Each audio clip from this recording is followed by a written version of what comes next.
I like to share Gemara, which I'm sure many people are very familiar with. It's Gemara in Brachot, and it says that in the same way that we make a blessing on good, we should also make a blessing on bad.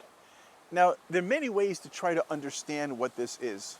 One approach is to say that, you know what, really it's all good, right? I'm sure you've heard people say, yeah, it's all good. But the problem with everything being all good is that nothing is all good.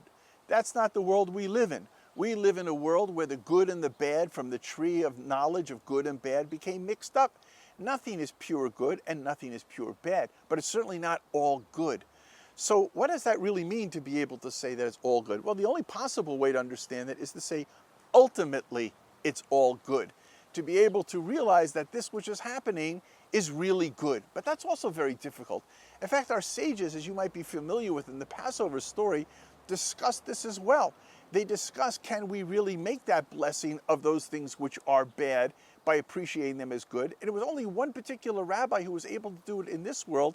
Our sages said that's a post-resurrection of the dead consciousness.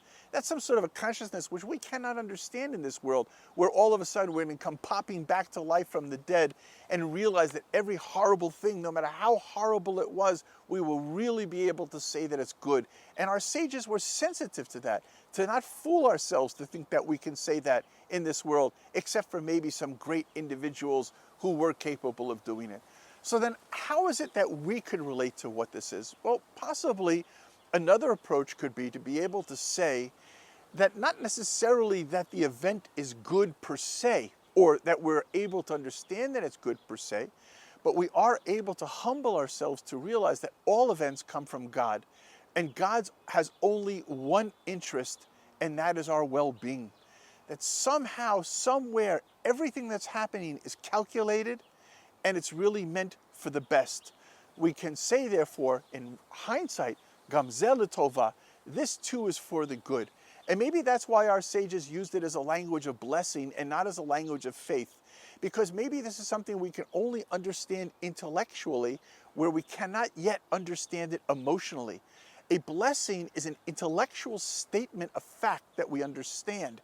It's not the feeling of faith per se. We try to inject faith into our blessing to give it more meat and potato. But at the end of the day, it's a cerebral concept. So cerebrally, we can understand that Gamzel Tova, everything that's happening is happening to make us a better person, even if emotionally we cannot necessarily see the good. At least intellectually, we can begin the process of discovering how it's all for the best.